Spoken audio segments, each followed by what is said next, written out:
మీ ఎలాంటి వ్యాపార ప్రకటనలకైనా వెంటనే మా ఛానల్ సంప్రదించండి. నమస్తే. ఈరోజు మన స్టూడియోలో ప్రముఖ ఆధ్యాత్మికవేత్త, ఆస్ట్రాలజర్, దత్తాత్రేయ గణపతోపాసకులు మురళీధర్ శర్మ గారు ఉన్నారు. సో గురుగారితో మాట్లాడేద్దాం. నమస్కారం గురుగారు. మహాదేవ శ్రీమాత్రే నమః.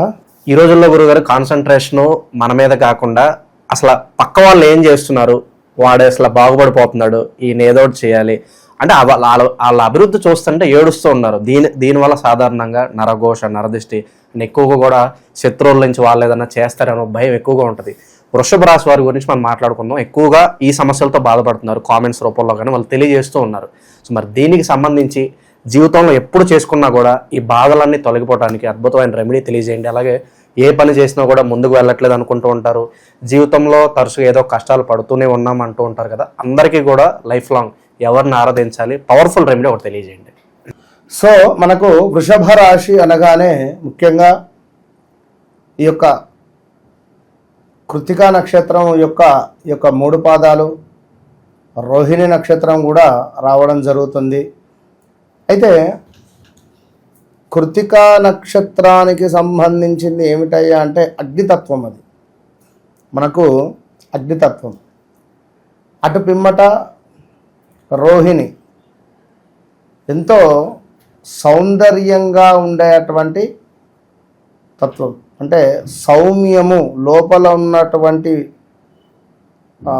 ఫైర్ ఏదైతే ఉందో బయటికి కనబడదు, ఓపిక. కృష్ణతత్వము అంటే కృష్ణునికి లోపల ఫైర్ అని చెప్పి కాదు అర్థం, కానీ అంతటి సౌమ్యంగా మాట్లాడడము, అంతే ఉండాలి అనేటువంటి భావనలో అధికంగా ఉంటారు. అంటే ఎప్పుడైతే ఈ మనకు వృషభ రాశి వారు ముఖ్యంగా నోరు అంటే వాక్కు, వీరికి ద్వితీయ స్థానము బుధుడు అవుతాడు. బుధుడు ఏమిటంటే మాటకు కారకుడు, మాటలకు కారకుడు. ఎలాంటి మాటలైనా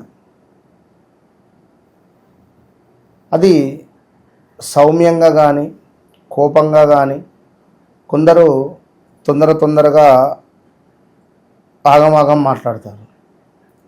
మరికొందరు 10 విషయాలు మనం మాట్లాడితే ఒక్క విషయం కూడా వాళ్ళు మాట్లాడలేరు. కొందరికి చిన్నతనంలో మాటలు లేటుగా వస్తాయి, మరికొందరికి కొంత స్పష్టంగా ఉండదు. ఇప్పుడు జనరల్గా కొందరు నేను చూశాను, నమస్తే భగవాన్ శ్రీశ్వర మహాదేవాద్రి మగాద్రి ప్రాంతగాద్రి స్వాహ అంటారు. అంటే మంత్రమే అది, ఇదేంది అర్థం కాదు. నమస్తే అస్తు భగవన్ విశ్వేశ్వరాయ మహాదేవాయ త్రయంబకాయ త్రిపురాంతకాయ త్రికాగ్నికాలాయ కాలాగ్నిరుద్రాయ నీలకంఠాయ మృత్యుంజయాయ సర్వేశ్వరాయ సదాశివాయ శ్రీమన్మహాదేవాయ నమః. ఇది ఎంత స్పష్టంగా అనిపించింది, ఎదుటి వ్యక్తికి కూడా గూస్ బంప్స్ అవుతుంది. అయ్యో అంటే మన మాట ఇందులోనే అర్థం చేసుకోండి. ఇక నేను ఇంతకుమించి ఎక్కువ నేను చెప్పను. కనుక ఈ వృషభ రాశి వారికి బుధుడు నీచపడితే వారి జన్మ జాతకంలో ఫస్ట్ చెప్పినట్టుంటుంది. దీనివల్ల ఏమవుతుంది తెలుసా? క్రిటిసిజం ఉంటుంది, ఎక్కిరించడం ఉంటుంది, వెటకారం ఉంటుంది, నవలపాలు అవుతూ ఉంటారు నలుగురు. దీనివల్ల ఇబ్బందులు ఎదుర్కొంటారు. స్వతహాగా చేసుకున్నటువంటి స్వయం కృపారాధన వల్ల వీరు ఇబ్బంది పడతారు తొందరపడి. ఇక బుధుడు ఎవరికైతే బాగుంటారో వారు త్రివిక్రమవుతాడు, రైటరు. అంటే అద్భుతమైనటువంటి కవిత్వాలు రాయడం కానీ, చాలా చక్కగా మాట్లాడడం కానీ, ఈ బుధునికి ఇంకా మనకు శుక్రుడు కానీ, లేదా ఇంకా ఒకవేళ శని కానీ, గురువు కానీ తోడైతే ఇక చెప్పలేము. ఇక రాహు ఉన్నా పర్వాలేదు కొంతమేర, అంటే వీరి లగ్నాన్ని బట్టి. అంటే సూర్యుడు కుజుడు కనుక కలిసి ఉంటే అంత గంభీరంగా ఉంటుంది. సో వీరికి ఎందుకు ఇంత విషయం చెప్పడము అంటే, ఎవరి జాతకంలో అయినా మన జాతకులు నెంబర్ 5 నాడు పుట్టినా బుధుడు వీరికి నీచంగా ఉన్నా, అదేవిధంగా చంద్రుడు వీరింట్లో ఉచ్చబొందుతాడు. సో అధికంగా వీరు వాటర్ను వేస్టేజ్ చేసిన, తల్లిని ప్రేమగా చూసుకోకున్నా, అదేవిధంగా అందంగా తయారు కాకున్నా తప్పే. ఇక్కడ మళ్ళీ ఇదో బాధ. శుక్రుడు అధిపతి వీరి మన లగ్నానికి. శుక్రుడు అంటే ఏంది? అందగాడని శుక్రుడు అంటే. నువ్వు శుక్రుడిని దగ్గర పెట్టుకొని అంటే అన్ని రకాలుగా ఉన్నా అబ్బో ఇది ఎందుకు మాసిపోతుంది కావచ్చు, సెంటు పర్ఫ్యూమ్ కూడా అయిపోతుంది కావచ్చు, ఏమైనా పౌడర్ వేసుకుందాం అనుకున్నా ఏమైనా పర్ఫ్యూమ్స్ ఏమైనా ఉన్నాయి కదా ఉండని కొందరు చూస్తూ మురిసిపోతారు. బీరువాళ్ళల్లో చీరలు వందలు ఉంటవి, కట్టుకుందామంటే ఇది కాకుండా ఇది కట్టుకోరు. అంటే శుక్రుడిని మనం ఎప్పటికప్పుడు యాక్టివేషన్ చేసుకోవాలి. అదే శుక్రుడు మళ్ళీ వీరికి నీచంలో ఉన్నట్టయితే వీరి జన్మలో ఇబ్బంది. మరి ఇవన్నీ విషయాలు ఎట్లా తెలుస్తాయి? వీరు 5వ తారీఖు జన్మించారా, లేదా ఒకవేళ 8వ తారీఖు జన్మిస్తే నెంబర్ 1 వీళ్ళకి మైనస్ అవుతుంది. Number 1 minus. నెంబర్ 1లో ఉండేటువంటి 1వ తారీఖు వివాహం చేసుకున్నా, 1వ తారీఖు రోజు వీరేమైనా వాహనం కొన్నా, 1వ తారీఖు రోజు వీరు ఏమైనా ఆఫీస్ లైక్ ఏమైనా ఓపెన్ చేయాలనుకున్నా, వీరు జాబ్లో జాయిన్ అయినా చేయలేరు, ఇబ్బంది అవుతుంది. అదేవిధంగా వీరు ఒకవేళ 7వ తారీఖు జన్మించారనుకుందాం, మరి వీరికి సంబంధించింది ఏం మైనస్ ఉంటుంది అనేది ఖచ్చితంగా తెలుసుకోవాలి. వాళ్ళు తెలుసుకొని ముందుకు వెళితే వారి బ్యాంకు డీటెయిల్స్, వారి ఫోన్ నెంబరు, నేను సుమారుగా 100 మందికి నేను సజెషన్ చేసిన. నిజంగా ఆ 100 మందిలో 95% కూడా సక్సెస్ రేట్గానే ఉన్నారు. వారి డేట్ ఆఫ్ బర్త్ కానీ వారికి ఒక లక్కీ నెంబర్ను తీసుకొని వారికంటూ అది ఇవ్వడం ద్వారా, అంటే వారి జాతకాన్ని బేస్ చేసుకొని వారు ఎడదిక్కు ఫేస్ ఇంట్లో ఉండాలి, వారు చేసే అటువంటి పూజ ఏ మంత్రాన్ని చదువుకోవడం ద్వారా అధికంగా ఏం చేయాలి అనేటువంటి విషయాలన్నీ కూడా మనము వారికి సజెషన్ చేయడం జరిగింది. ఇట్టి వృషభ రాశి వారు ఖచ్చితంగా అధికంగా తెలుపు రంగు వస్త్రాలను ధరించాలి. తెలుపు రంగు వస్త్రాలను ధరించాలి. ఖచ్చితంగా పర్ఫ్యూమ్ కొట్టుకోవాల్సింది, పర్ఫ్యూమ్ వాడాలి, సెంటు కొట్టుకోవాలి. రెండవ విషయము, సెంటు గులాబీ పుష్పాలు ఉంటుంది. సెంటు గులాబీ పుష్పాల యొక్క మాల అమ్మవారికి సమర్పించాలి. లక్ష్మీ అమ్మవారికి ప్రతి శుక్రవారం సమర్పించాలి. ఇక వీరేళ్ళే చేసేది ప్రతి శుక్రవారము కూడా సెంటు గులాబీ, మంచి సుగంధ పరిమళాలు వచ్చేటువంటి సెంటు గులాబీ కానీ మల్లెపూలు కానీ అమ్మవారికి సమర్పించాలి. ఎట్ ద సేమ్ టైం ప్రతి శుక్రవారము వారి వివాహం జరిగితే వారి భార్యకు పూలు తీసుకొని పోయి ఇవ్వాలి. 1 మూర 2 మూరల పూలు.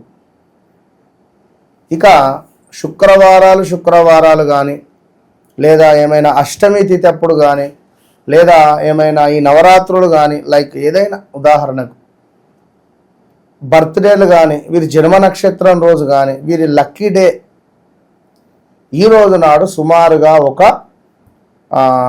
ఎంత లేదన్నా కూడా మనకు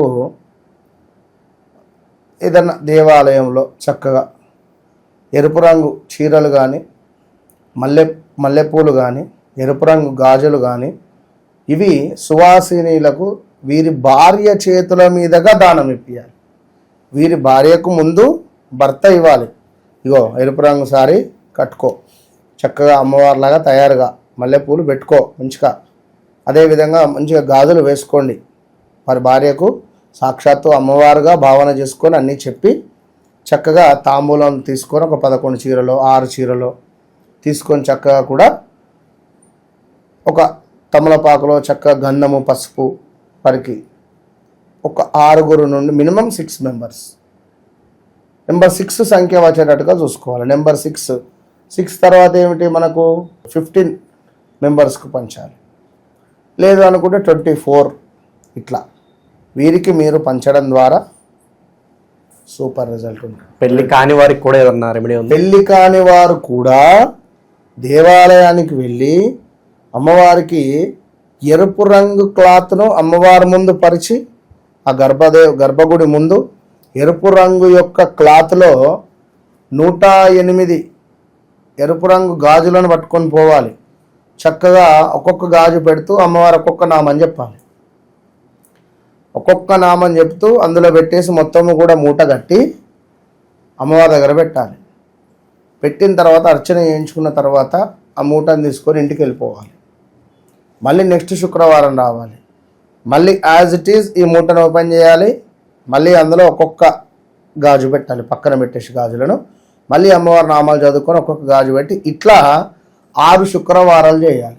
చేసిన తర్వాత ఈ 6వ శుక్రవారం రోజు చక్కగా అమ్మవారికి చక్కెర పొంగలు కానీ లేదా కట్టె పొంగలు కానీ మనకు పులిహోర కానీ చేయించాలి.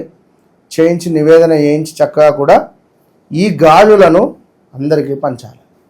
మ్యాక్సిమం మనిషికి ఒక 4 లేదా 6 ఇటు 3 ఇటు 3 నెంబర్ 6 సంఖ్య వచ్చే విధంగా స్త్రీమూర్తులకు పంచడం ద్వారా అతి శీఘ్రంగా వీరి పనులైతే. వృషభ రాశి జాతకులు ఎవరైతే ఉన్నారో వారు ఆర్థికపరమైనటువంటి ఇబ్బందులలో ఉండేటువంటి వారు వీరి లైఫ్ టైం మొత్తము కూడా అష్టమి తిథి రోజు నాడు చక్కగా కూడా ఆవుల వద్దకు వెళ్ళి వాటికి కుదిరితే స్నానాది కార్యక్రమాలు చేయించి అలంకరణ చేసి చక్కగా కూడా పుష్పాలతో పూజించి ఈ ఆవులను పట్టుకొని వాటికంటే గ్రాసం లైక్ అవన్నీ ఫుడ్ రిలేటెడ్ కూడా అన్ని పెట్టిన తర్వాత ఈ ఆవులను పట్టుకొని సుమారుగా ఒక 10-11 అడుగులను వేయాలి ఆ యొక్క మట్టిలో అక్కడ ప్రాంతంలో. వేసిన తర్వాత ఈ గోవులు నడిచినటువంటి ఆ గోధూళి ఏదైతే ఉంటుందో దానిని తీసుకొని చక్కగా కూడా బొట్టుగా పెట్టుకోవడం ద్వారా విశేషమైనటువంటి సౌభాగ్యాన్ని అదేవిధంగా సిరి సంపదను ఇది ఇవ్వడం జరుగుతుంది. వృషభ రాశి వారు పొట్లకాయను తినకుండా ఉంటే వీరి జాతకము అద్భుతమైనటువంటి ఒక నావలాగా వెళ్ళిపోతుంది. All the best. ఇక వారంలో ఏదన్నా మంచి పనులు ప్రారంభించాలంటే ఏ రోజు వీళ్ళు స్టార్ట్ చేసుకుంటే బాగుంటుందంటారు వీళ్ళు? అదే నాన్న, ఇప్పుడు నేనేమంటున్నా అంటే 8వ తారీఖు రోజు పుట్టినటువంటి వారు నెంబర్ 1 పనికి రాదు. సో అది వారం అంటే శుక్రవారమే. ఏదున్నా వీరు జన్మించినటువంటి ఆ డేట్ ఆఫ్ బర్త్ పుట్టిన సమయము వీరి లగ్నాన్ని బేస్ చేసుకొని వీరికి ఒక లక్కీ డే లక్కీ నెంబర్ మనం తీయచ్చు. అదే చెప్తున్నా కదా, ఇప్పుడు 8కి 1, 1కి 8. సో అట్లా మీరు 7వ తారీఖు 6వ తారీఖు పుట్టినట్టయితే ఆ సంఖ్యను లగ్నాన్ని మనం బేస్ చేసుకొని వారికి చెప్పడం ద్వారా ఒక 50% సమస్య అనేటువంటి సాల్వ్ అవుతుంది వారికి ఇక్కడే. వ్యక్తిగతంగా వాళ్ళు కొన్ని 100% అండి. ఒక 100 మందికి చెప్తే 99% కూడా సక్సెస్ రేట్లోనే ఉన్నారు కదా వాళ్ళు. ఖచ్చితంగా ఉన్నారు. మంచి ఇక వారి పేర్లు ఎందుకు కానీ చెప్తా కదా ఇందాక, సెలబ్రిటీలలోనే చాలా మటుకు ఇప్పుడు వెళ్ళినటువంటి యొక్క బిగ్ బాస్లో కూడా ఉన్నారు. ఓవరాల్గా వృషభ రాశి వాళ్ళందరికీ కూడా ఈ నరఘోష నరదృష్టి శత్రు భయాలు పోవడానికి అద్భుతమైన రెమెడీ మాకు తెలియజేశారు సార్. ధన్యవాదాలు. మహాదేవ.